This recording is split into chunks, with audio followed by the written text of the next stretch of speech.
반갑습니다. 저는 최재천이라고 합니다. 예, 인사부터 드리고. 오늘 제가 이야기할 얘기는 이제 기상 기후 변화의 과학적 이해인데요. 지구입니다. 지구인데요. 이 대한민국이 여기에 있습니다. 보이시죠? 그다음에 이쪽에 이제 호주가 있어요. 이 구름이 움직이는데 이 구름이 생기고 비가 오고 눈이 오고 이런 현상들은 어디서 나타나게 되냐면은 땅에서부터 한 12km 정도까지가 이제 그 눈 오고 비 오고 하는 현상들이 다 일어나요. 그래서 전 세계 곳곳에서 어떤 일이 일어나냐면은 그 지역에 루틴하게 항상 일상적인 것들이 있었던 것들이 자꾸 바뀌는 거야, 불편하게. 그러니까 눈이 오는데 안 올 때 오고, 비가 오게 되면 너무 많이 오게 되고, 적게 오고, 이런 문제가 생기니까 지구 곳곳이 문제가 생기게 되고, 이래서 우리는 지구가 불편해지고 있다, 이렇게 얘기를 하고 있는 겁니다. 지구는 어떻게 구성되어 있는데, 너무너무 잘 아실 거예요. 질소, 산소, 뭐 이런 거. 질소가 78%, 산소가 21%. 나머지 째다른 것들이 많아. 그게 바로 밀양기체라는 건데, 자, 밀양기체 중에 어떤 게 문제인데 그랬더니만 바로 여기 있는 이산화탄소, 메탄, 이 뻘겋게 써놓은 거 있죠? 이것들이 지구를 덥게 한다는 거예요. 전체 100 중에서 자꾸 저런 양이 조금 쭉쭉 늘어나는 겁니다. 그래서 기온이 올라간다는 겁니다. 자, 그러면은 이 기온이 올라가고 이산화탄소가 늘어나는 것은 누구 때문에 그래요? 바로 사람 때문에 그렇습니다. 전 세계 인구가 얼마 될 것 같습니까? 80억 명입니다. 80억 명이 되는 거고요. 이 인구가 쭉 보게 되면은 1950년서부터 지금까지 쭉 돼서 현재는 80억 명인데 앞으로는 많게는 굉장히 많이 100억까지 올라간다는 겁니다. 그러니까 지구의 인구 80억 명 중에 어디가 다 다스릴까요? 바로 아시아입니다. 80억 명 중에서 아시아에 얼마나 살 것 같아요? 대략 한 45억 명 정도 삽니다. 지구에. 그럼 아시아가 문제인 겁니다. 자, 그러면은 아프리카는 굉장히 넓어요. 혹시 아프리카 땅 이렇게 그려집니까? 거기에 몇 명이나 살 것 같아요? 아프리카 큰 땅에. 약 15억 명 정도 삽니다. 전 세계 인구가 가장 많은 나라는 어디예요, 지금? 인도입니다. 얼마 전까지는 중국이 짱이었는데 이제는 바뀌었어요. 그래서 인도가 올해부터는 인구가 더 많습니다. 이게 바로 이제 현재까지의 문제인데 가장 지구에 영향을 주는 것은 궁극적으로 얘기하고 싶은 건 뭐냐면 사람이 문제라는 겁니다. 사람이 문제가 되고 사람이 많아질수록 인해 가지고 지금 에어컨도 켜고 차도 다니게 되고 이런 걸 하게 되잖아요. 그럼 에너지 쓰게 되지 않습니까? 그걸 쓰니까 더워진다. 뭐 이런 얘기가 되는데 자, 그러면은 과거는 어땠냐?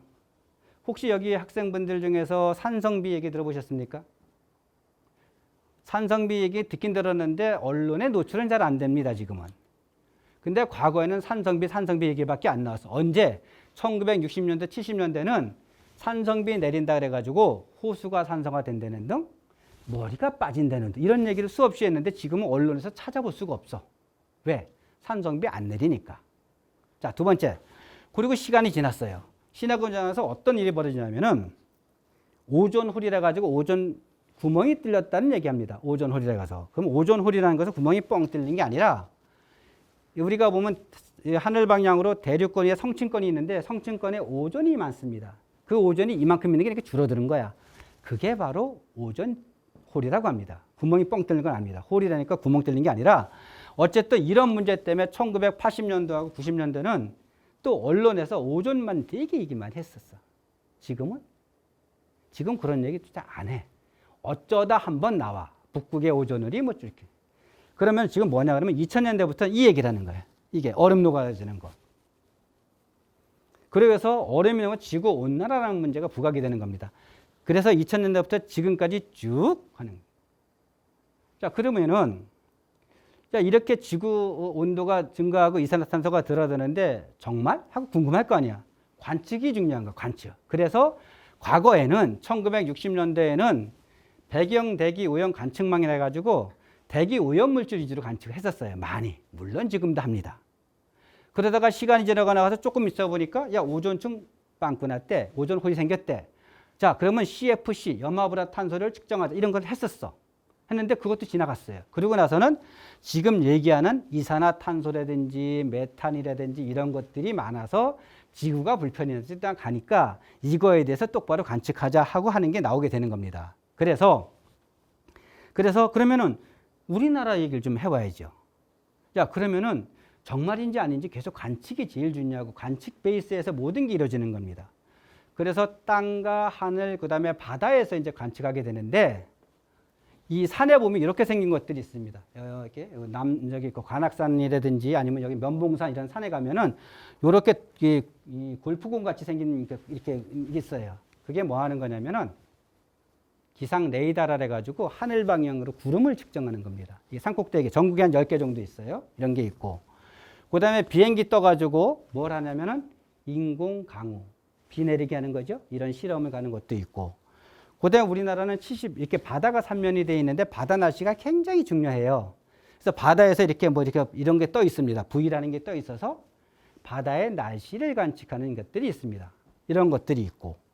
그 다음에 이 땅에서도 우리가 얘기하는 풍향이 바람이 얼마나 세고 이렇게 비가 많이 오는 걸 측정해야 할 겁니까? 요게 바로 이제 지상기상 관측기로 이렇게 하는 거로 해서 합니다. 그리고 별도로 얘기하겠지만 우주에서도 이렇게 위성 가지고 관측을 하게 되는 겁니다. 올해 무지 더웠습니다. 비도 무지 많이 왔습니다. 그런데 우리나라에서 비 얘기를 좀 해야지 하는데요. 우리나라가 물 부족 국가라고 합니다. 맞습니까? 그 다음에 물 스트레스 국가라고 합니다. 정말? 근데 비의 양은 충분해. 그런데 그 중에 100이 내렸으면 그 중에 28% 말고 나머지는 다 홍수에서 쓸려가거나 이렇게 흘러갑니다.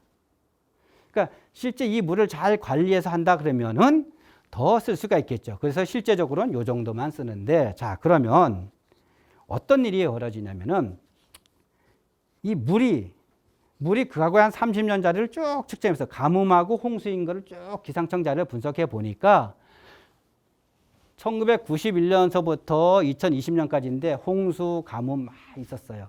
근데 뜸성뜸성 이렇게 비가 적게 온 경우, 뭐 비가 많이 온 경우 쭉 있기 때문에 실제적으로 이 관리를 똑바로 하지 않게 되면은 계속적으로 문제가 생긴다는 겁니다. 왜 그럴까요, 우리나라는? 우리나라는 동고서적을 해가지고 비가 갑자기 확 오면 동쪽에는 쑥 쓸려나가 가지고 그만 없어져요. 그 다음에 동쪽에 댐 있는 거 봤습니까? 댐 없어요, 동쪽에는요. 왜? 가파르기 때문에 댐을 세울 데가 없어. 서쪽에도 있어. 우리나라에 댐이 몇 개나 될까요? 38개입니다. 총 38개인데 그럼 저수지는 몇 개 될 것 같습니까? 우리나라 저수지 개수는 얼마나 될 것 같아요? 한 만여 개 됩니다. 그런데 그걸 다 째다른 것까지 다 할 수 없으니 자, 그러면 농어촌 공사라는 데에서 자, 그래도 농사 짓는데 쓸만한 댐 채워봐 그랬더니 한 3,400개 정도 되겠네. 그 3,400개가 핵심이고 나머지 댐이 38개입니다. 자, 그러면은 3,400여 개, 3,412개의 어떤 정도의 그 저수지 물을 다 합치면 어떻게 되냐면은 소양강 댐물하고 같습니다. 그럼 소양강 댐물은 도대체 얼마나 되는데 29억 톤입니다. 우리나라 넘버원입니다. 그 다음에 충주댐인 겁니다. 그렇게 되는 겁니다. 그래서 이 물 관리를 잘 해야지 하는데 자, 그러면 이 물이 과거는 어땠느냐를 봐야지 합니다. 비가 어떻게 내리는지가 중요한 거잖아. 그랬더니 이겁니다. 이 PPT를 자세히 볼 필요는 없고 제가 얘기하는 것만 이렇게 적당히 들으시면 됩니다. 자, 비가 과거부터 1910년부터 2010년도까지 비의 양은 늘어. 그런데 비가 내리는 날은 줄어. 일수는 줄어. 무슨 얘기를 하고 싶은 거냐면은 비가 오면 왕창 오는 거예요. 날수가 적다는 얘기는 한 번에 더 많이 온다는 얘기를 가지고 있지 않습니까? 그러면 어떻게 해야 돼? 잘해야지. 그래서 홍수도 나면 크게 나는 거예요. 이 물이 가장 중요한 게 지구상에서 가장 중요한 게 물입니다. 그러니까 우리가 물을 보는 관점이 있는데 기상학적 감, 그러니까 기상하시는 분이 보는 관점은 뭐냐면은 한 30년 동안의 평균값보다 강수량이 적으면 가뭄이야. 30년 평균? 기준, 내가 그러는 게 아니라 전 세계 기준이 그렇다는 겁니다. 그 다음에 많으면 어떻게 하냐면 홍수야. 기본적인 개념이 그렇습니다. 그런데 농사하시는 분은 어떨 것 같아요? 농사하시는 분은 다 필요 없어. 내가 농사 모내게 할 때 비가 와주면 되는 거고 그 다음에 가물었어 좀 비 좀 내렸으면 돼. 비의 양은 관계없어. 시기가 중요한 거예요. 그분들이 봤을 때는 땅이 젖어만 있으면 돼, 살짝. 넘쳐도 안 돼. 부족해도 안 돼. 그게 바로 농업에서 보는 가뭄이고. 자, 그 다음에 수문학적 가뭄이라 가지고 이건 뭐냐면 댐에 물만 차 있으면 돼. 수자원공사입니다. 우리 물, 농업용수, 공업용수, 생활용수 이런 게 많이 들어가잖아요. 그 다음에 하천유지용수. 이런 것들이면 다 필요 없고 한 번에 다 와도 돼. 한 번에 다 와서 댐만 쌓여 있으면 가뭄 아니야. 그 사람들 입장에서. 사회 경제학 가뭄은 뭘까요? 댐에 물이 가득해. 그 다음에 저수지도 가득해. 하천도 많어. 근데 가뭄이래. 왜? 우리나라 국민들이 거기만 사는 게 아니라 섬에도 살아. 그 다음에 저 강원도, 우리 강원도잖아요. 강원도 저기 보면 대관령 보면 높은 데도 살아. 거기 댐 있어? 저수지 없어요? 있어요? 없어. 그래서 섬이라든지 고산 지역에서는 한 2주 정도만 비만 안 오면 가뭄이 금세 와. 왜? 댐에 물은 많아도 이게 양동이로 들고 갈 수는 없지 않습니까? 그럼 뭔가 제공이 되잖아. 그래서 119에 보면 맨날 소방차 들고 가지고 이렇게 보여주는 게 있잖아요. 물 붓는 거. 이건 예지만 실제적으로 섬이나 이런 데는 우리 국민 한 사람들 살잖아. 물 부족하잖아. 그래서 배를 갖다 주고 그러는 겁니다. 그게 바로 사회 경제학적 가뭄입니다. 자, 그러면은 기상청에서는 우리가 예보를 하는데 어떤 순서로 하게 되냐면은 우선 관측을 해. 그 다음에 슈퍼 컴퓨터 계산해. 세 번째 뭐냐면은 요거가 이제 해주고 싶은 건데 우리 매일매일 시간 날씨의 예보를 알려주잖아요. 그냥 막 알려주는 게 아니라 서울에서 이렇게 물어봅니다. 자, 광주 나와, 부산 나와, 제주도 나와, 강원도 나와, 대전 나와, 뭐 다 나와가지고 예보고 날씨 한 맞히는 사람들이 다 이렇게 시간 되면 막 모여 앉아가 이렇게 회의를 합니다.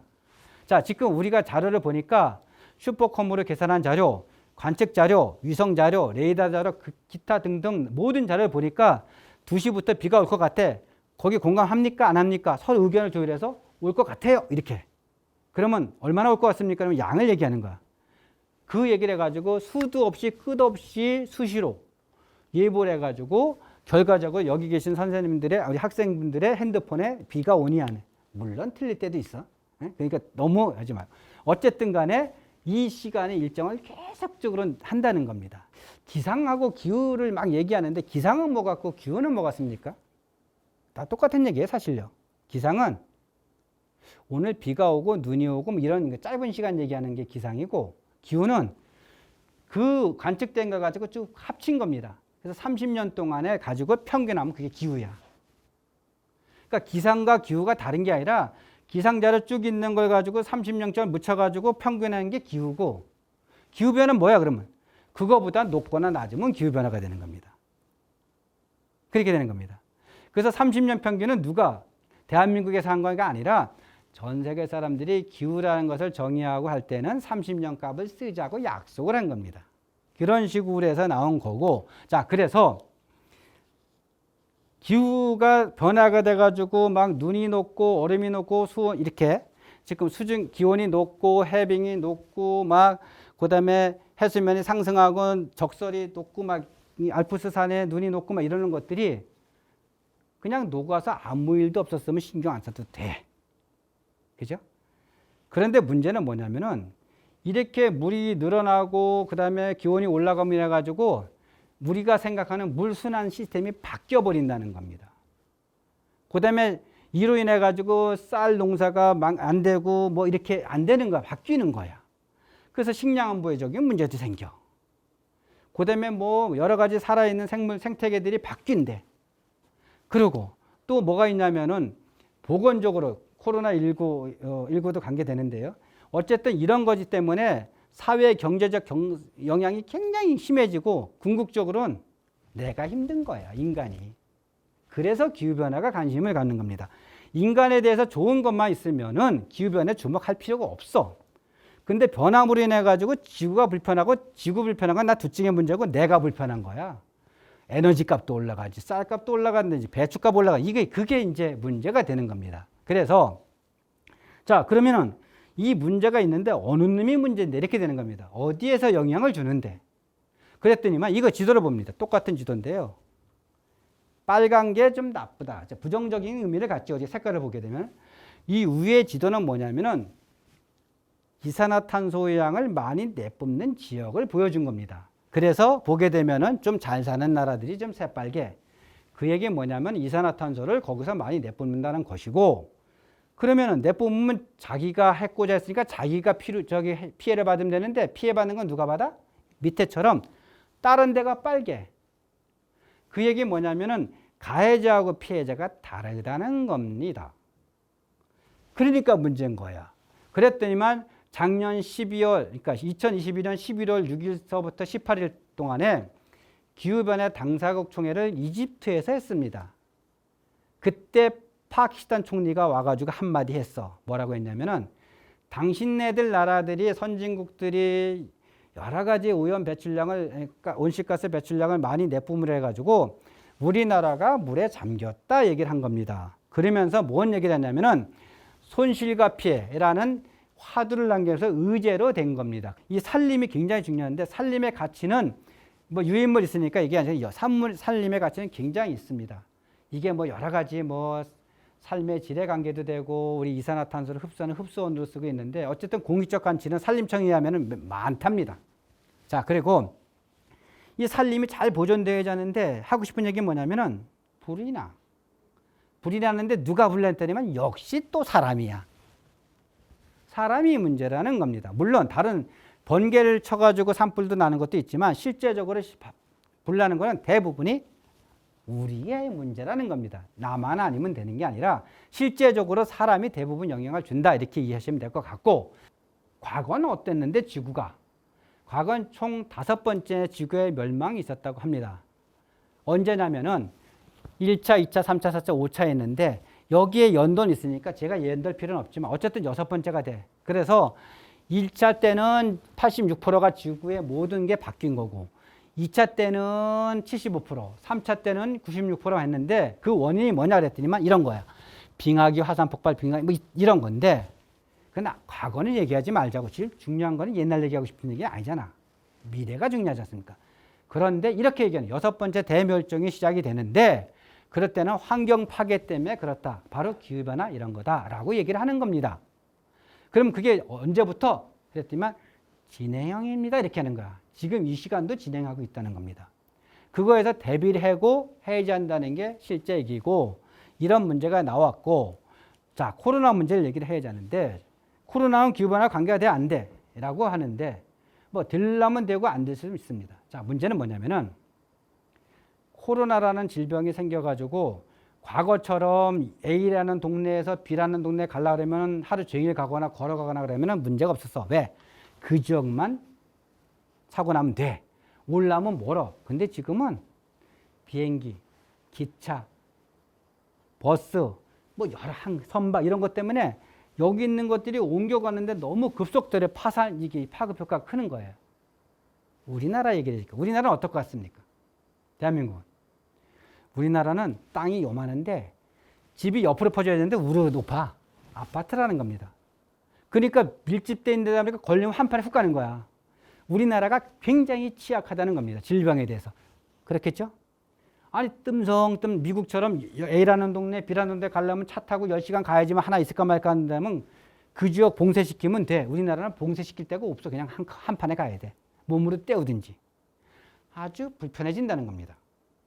그러니까 이런 것들이 과연 그럼 왜 그런데 그랬더니만 결과적으로 하고 싶은 이야기는 뭐냐면은 우리가 편하려고 자꾸 생태계를 허파를 자꾸 갉아먹는 거 우리 스스로가. 그게 살림을 망가뜨리고 여러 가지 한다는 겁니다. 이거에 대해서는 어떻게 해야 돼 그러면? 고민해야지 할 거 아닙니까? 학생분들이 여러 가지 앞으로의 미래의 청소년들이 이분들이 고민을 해주고 같이 가야지 하는 게 아닌가 얘기를 하고, 자 그러면은 if 만약에 지구가 멸망했어. 그럼 어떻게 해야 돼? 뭐 그냥 석유 뭐 그때 뭐 다 부서졌는데 방법이 없잖아. 그럼 먹고 살아야잖아. 그래서 씨를 보관해. 그게 바로 뭐냐면은 스발바로 국제 저장고라고 해서 노르웨이 땅에 있는데요. 북극에서부터 한 1300km, 그러니까 노르웨이 땅인데 북극점에서 한 1300km 가면은 스발바로 제도라는 데가 있습니다. 거기에 이런 건물이 있어. 이런 게. 여기 안에다가 땅짱 이렇게 숨겨놔가지고 굉장히 많은 곡식들이 담겨져 있는 거야. 대한민국도 여러 가지 종자, 별이든지 여러 가지 씨를 갖다가 여기 보관하고 있습니다. 실제. 물론 우리나라 자체에도 보관하고 있지만 우리나라 자체도 어떻게 될지 모르기 때문에 전 세계 모든 종자들은 여기다가 숨겨놓고 어느 일정에 한 번만씩 교환을 시켜주면서 대비를 하는 겁니다. 그게 바로 스발바로 국제저장고고 지구 최후의 날을 대비해서 준비한다고 보시면 됩니다. 자, 그럼 잠깐 되돌아가 봅시다. 야, 온실가스 도대체 자꾸 얘기하는데 이게 도대체 언제부터 관측한 거야? 이렇게 또 이 미국 가면 하와이라는 데가 있어요. 하와이 요번에 불났죠? 거기 가면은 여기에 보면 하와이에 가면은 마우나섬이 있는데 여기서 이제 온실가스를 1958년부터 관측을 시작했습니다. 그래서 이산화탄소가 이렇게 올라가는 게 보여준 거야. 그래서 그걸 갖다가 킬링이라는 게 곡선이 뭐냐면 그 처음 관측한 분이 미국의 닥터 킬링 박사님이 해서 킬링 곡선이라고 얘기를 합니다. 근데 그분이 계속 살 수 없잖아. 그분이 돌아가셨어. 77세로. 그의 아들분이 다시 이거를 쭉 관측을 해서 이 곡선이 나와가지고 이 곡선 하나 때문에 전 세계 과학자들이 고민하게 되는 거고 전 세계 정치하는 사람들이 지구가 큰일 났다. 고민해야겠다는 것들이 나오게 된다는 겁니다. 자, 이렇게 된 거고. 자, 그러면은 자, 이산화탄소가 굉장히 문제가 되는데 그럼 관측을 전 세계적으로 해야 할 거 아닙니까? 그래서 나온 게 바로 이건데, 이 조도인데 이 파란 선, 빨간 선 이거 다 떠나서 어쨌든 간에 이 점 있는 데만큼 온실가스라는 이산화탄소라든지 아니 여러 가지 먼지라든지 산성비라든지 태양의 일사량이라든지 유해 자외선 등등등 모든 요소들을 여기서 관측을 해서 관측한 걸 가지고 있으면 안 되지 않습니까? 그래서 나온 게 뭐냐면 공유를 하는데 전 세계 사람들이 같이 쓸 수 있는 시스템을 만들어 놨다라고 말씀드리고 자, 그러면 우리나라는 어떻게 하고 있는데 남의 나라 얘기는 그만하고 우리나라 얘기를 해보자 했을 때 바로 우리나라는 안면, 서쪽, 동쪽, 남쪽 이렇게 있습니다. 서쪽에는 안면도고 동쪽에는 울릉도에 있습니다. 독도. 그 다음에 남쪽에는 제주도에서 관측을 해서 쭉 지금까지 현재까지 하는데 그러면은 대한민국에서 온실가스가 얼마만큼 됩니다 하고 언론에 나왔을 때의 대표값은 어디 쓰냐면 안면도 관측 자료를 씁니다. 실제 지구 곳곳은 문제가 되는데 자 그러면은 자 이게 진짜일까 아닐까 과학적으로 얘기해야 되는데 그게 IPCC라는 겁니다. 기후변화에 관한 정부 간 협의체인데 전 세계 좀 똑똑한 과학자들은 다 모인 거야. 모여서 무슨 걸 하냐면은 자 정책적 중립을 세워야 한다. 첫 번째. 두 번째는 연구를 하는 게 아니라 보고서 정리를 하는 거야. 왜? 공부 잘하는 정치하는 사람한테 좀 공부 좀 시키려고 보고서를 만드는 거야. 그 다음에 과학자는 자발적으로 들어와. 누가 시켜서 하면 안 돼. 그 다음에 이 보고서가 나오게 되면 전 세계 모든 국가가 만장일치로 승인하면 통과가 안 돼. 그렇기 때문에 IPCC 보고서가 나오면은 전 세계 사람들이 관심을 갖고 인정을 하는 보고서이기 때문에 모든 부분 IPCC 하는 거야. 1990년도에 1차 평가 보고서 나오고 95년도, 2001년도, 2007년도, 2013년, 14년, 그 다음에 2023년도 5에서 8년에 한 번씩 보고서가 나와요. 그러면 보고서가 나왔는데 뭔가 실적이 있어야지 할 게 아니냐 했더니만 1차 평가 보고서 나와가지고는 1992년에 UN 기후변화 협약이라는 UNFCC가 발족이 됩니다. 두 번째 보고서 나와가지고는 1997년에 교토의정사 온실가스 이만큼 줄이자는 약속 보고서가 나와. 그 다음에 세 번째, 네 번째 보고서 썼더니만 야, 너무 잘 쓴 거야. 그래서 노벨 평화상을 줘. 누구랑? 2007년도 엘고 미국 부통령하고 같이 해가지고 야 너네 저 상 하나 줄게. 그랬던 게 노벨 평화상인 거야. 그게 2007년도야. 그러고 쭉 되다 보니까 야 그 다음에 이제 그 쭉 갔어. 그랬더니 2015년도에 보니까 파리에서 모여서 앉아서 있는 거야. 앞으로는 있잖아. 기온을 2도로 낮춰. 그게 우리 핵심이야. 그랬더니만 섬나라 국가에서 이런 거야. 야 웃기지 마라. 야 2도 하면 안 되겠어. 1.5도라도 우리 섬 다 잠겨. 이렇게 된 거야. 그래서 1.5도 특별보고서가 나온 겁니다. 그러고 나가지고 1.5도일 때는 어때? 2도일 때 이렇게 나와가지고 하게 되는 거고 그랬을 때 2018년도 인천 송도에서 뭐가 일어나냐면은 IPCC 총회가 있는데 지구온난화 1.5도 특별보고서라는 게 승인 채택되면서 그때 우리의 가장 유명하신 우리 이혜성 IPCC 의장님은 이혜성 의장님께서 땅땅땅땅 이렇게 해가지고 대한민국에도 기후변화에 대해서는 전 세계적으로 유엔의 반기문 사무총장이 있듯이 이렇게 IPCC에서 대한민국 분들이 있습니다. 요번까지 하고 다음에 이제 임기가 끝났습니다. 온난일, 그 다음에 여러 가지 해수면 고도, 산호초가 얼마만큼 줄지 이런 것들은 나중에 표로 한번 보시면 될 것 같고요. 그것뿐만 아니라 자 IPCC 보고서는 5에서 8년에 한 번씩 나오는데 중간에 뭐 하나 만들어야지 한 게 특별 보고서입니다. 특별 보고서가 뭐냐면 토지 관련하는 거고 바다, 해양 관련되는 보고서를 특별히 만들었는데 여기 보고서의 핵심은 뭐냐면 토지도 결국은 사람이 이렇게 많이 이렇게 경작을 해오고 나니까 그로 인해 가지고 기후변화에 대해서 굉장히 영향을 주더라. 그게 핵심이고 두 번째는 바다도 해양도 여러 가지 보고서를 특별히 내용을 만들어 보니 바다도 해수면도 올라가고 여러 가지 있기 때문에 앞으로 심각하니까 바다나 토양 같은 것들을 지속적으로 잘 관리해야지 한다는 게 핵심이 있는 겁니다. 농사를 중요시하는 거기 때문에 24절기를 많이 얘기를 하세요. 그랬더니 하고 싶은 얘기는 뭐냐면은 우수 경칩 다 있지만 핵심적인 거는 동짓날이 과거보다 4.1도 올라갔어요. 과거 30년에 비해서 지금 4도 뭐 엄청난 거 과거에. 그 다음에 다른 경칩이나 청명, 이파 이런 때도 제가 이렇게 좀 써놨는데 나중에 도움되라고 이렇게 기온이 전반적으로 다 올라간 겁니다. 지금 현재 상황입니다. 이거는 미래 그럴 거가 아니라 현재 과거의 1910년도보다 지금의 세대가 이렇게 올랐다는 걸 얘기하는 거고 이거는 그냥 얘기하는 게 아니라 전 세계 과학자들이 예측을 하고 전망한 값입니다. 그냥 뭐 이렇게 무릎팍 아파 이렇게 해서 예측한 게 아니라 실제적으로는 이런 과학적인 자료를 근거를 한 거고 앞으로도 쭉 올라간다는 것을 보고 요거는 전 세계 기온과 강수량인데 계속 올라간다. 기온도 올라가고 강수량은 많아진다는 걸 얘기한 거고 프랑스 파리를 많이 하는데 프랑스가 파리에서 이제 2015년도 협상을 했습니다. 그때 가장 중요한 게 뭐냐면은 아까 2도 온도를 1.5도로 제한해서 노력하자는 게 있었고 두 번째는 돈 모으자는 게 있어요. 돈만 들어서 개도국 도와주는 거. 근데 돈은 잘 안 낼라 그래 사람들이. 그러니까 그런 문제. 그다음에 그럼 언제부터 하면 되냐 그랬더니 웃기지 말고 빨리 해서 바로 신속하게 지금 이 시간부터 하자는 게 핵심이라는 겁니다. 천천히 시간 되면 합시다가 아니라 지금 하지 않으면은 하는데 그다음에 네 번째 뭐냐면은 과거에는 잘 사는 나라만 하면 됐어. 근데 지금은 아니되옵니다. 잘 못 사는 나라도 같이 갑시다. 개도국가 선진국이 같이 가야지 한다는 게 그때 2015년도의 핵심이고 탄소 중립이라는 게 있는데 자 탄소 중립이 뭐냐면 현재는 이겁니다. 이산화탄소 이만큼 나와 배출가스가 나와. 근데 이만큼 이렇게 돼 있는데 이거를 배출량을 이만큼 그러니까 기본적으로 이만큼 줄이는 거야. 다운시키는 거야. 다운시키고 두 번째는 뭐냐면은 그 온실가스 흡수량을 늘리는 거야. 나무 심든 뭐 신재생 에너지 바꿔든 등등등 이런 정책을 해가지고 온실가스 이만큼 난 걸 줄이고 그다음에 흡수량을 늘려가지고 결과적으로는 더하기 빼기가 0이 되는 게 탄소 중립입니다.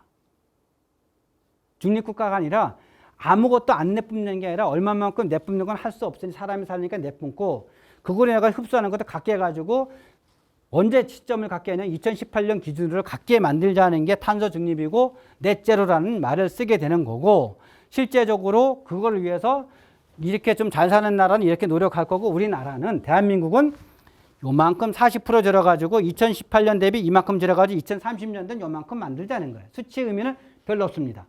어쨌든 요렇게 줄이는데 자 그러면은 그냥 줄이면 돼? 아니지. 정책이 있어야 될 거 아니야. 그래서 나온 게 경제 구제의 저탄소와 그다음에 신유망 저탄소의 산업 생태계 탄소 중립하면서 강원대학교에서 탄소 관련 이렇게 뭐 이렇게 이렇게 대학도 만들고 하는 게 다 이런 차원이에요. 전체적인 정책으로 맞고 기후 변화가 뭔가 불편하니까 여기 계신 선생님들도 그다음에 학생분들도 들어주는 거고 줌으로 들으시는 선생님들이 얼마나 되시는지 몰라도 이분들이 관심을 가지는 겁니다. 과거에는 그냥 그 산업 쪽에 봤을 때는 야 그냥 무조건 줄이면 돼. 우린 줄여야 돼. 왜 줄이는지도 몰라. 근데 이렇게 얘기를 해. 탄소 중립이고 기후가 더워진다니까 하라니까 해. 이게 아니라 지금처럼 이렇게 과학적인 얘기를 듣고 제가 짧은 시기니까 많은 얘기를 못하고 수박 겉핥기로 갔지만 여러 가지를 튜닝해서 가게 되면 해야겠다라는 마음이 들게 해주는 게 중요한 거예요. 자, 제도적으로는 법도 만들어야 돼. R&D도 투자해야 돼. 이번에 R&D 예산이 푹 줄었다고 교수님들이 아마 서운할지도 몰라. 16.6% 줄었다더구만. 우리 전 정부에서. 아마 여러 가지 머리 아프실 거야. 이 예산 어떻게 따나. 좋습니다. 그러거나 어쨌든 간에 R&D 쪽에 분야가 되자고 그 다음에 또 하나 뭐냐면은 모든 공무원만 하면 안 돼. 학생만 하면 안 돼. 기업만 하면 안 돼. 그 ESG라는 것도 있는데 어쨌든 모두가 함께 같이 가야지 한다는 겁니다. 그리고 끝으로 뭐냐면은 아는 사람만 하면 안 되잖아. 그래서 홍보하고 교육하고 저처럼 이렇게 저런 같은 사람 이렇게 강원대학교에서 이렇게 불러줘서 이렇게 얘기하면 좀 공감대가 좀 조성되게 하는 것도 저의 역할이기도 하다는 겁니다. 그래서 실제적으로는 같이 가야지 한다는 겁니다. 누구나. 우리나라 플러스 전 세계 나라도 선진국도 개도국도 같이 가야지 나는 아니야라고 하면 안 된다는 걸 얘기하는 거고 그래서 10계명이라는 게 나왔는데 어떤 게 나왔냐 이겁니다. 10가지 얘기했는데 첫 번째는 과거 이제 세계기상기구하고 유엔 환경 프로그램이 얘기를 한 거야. 야, 이랬으면 어떻게 하면 좋지 않겠나? 하고 10계명이 나왔는데 이거야. 좀 목소리를 내가지고 정치하는 사람들이 좀 정신 좀 차려줬으면. 두 번째는 그 다음에 교통수단도 조금 좀 이렇게 우리 좀 불편하더라도 다녔으면 좋겠다. 그다음에 전력이 좀 덥더라도 조금 뭐 이런 거. 그 다음에 식단, 고기 좀 줄여줬으면 하는 바람. 그 다음에 저기 좋은 물건 산다고 자꾸 다니지 말고 지역에서 나는 거 좀 이렇게 쓰면 안 될까? 먹는 것도. 그 다음에 음식물 엄청나게 버리더구만 조사해 보니까요. 근데 음식물도 한 3분의 1이 버려진다고 합니다. 온실 배출량이 많이 되니까 음식물 줄이는 것도 조금 줄여보고 옷도 너무 패셔너블하게 많이 입지 말고 좀 옷도 좀 스마트하게 좀 입어보고 나무도 심고 그 다음에 지구 친화적인 기업에다가도 투자해가지고 하면 얼마나 좋을까 하는 바람을 이렇게 써놓은 거기 때문에 이런 것들이 작은 가운데서 할 수 있지 않나. 그래서 어느 정도 비도 와야지 하고 태풍도 와야지 하고 바람도 불고 눈도 내리고 그래야지만 선생되지 그냥 하늘은 쨍쨍 뭐 모래는 만짝만 해가지고 1년 2년 가게 되면 그게 사막이라는 겁니다. 그런 날이 지속되면 좋을까요?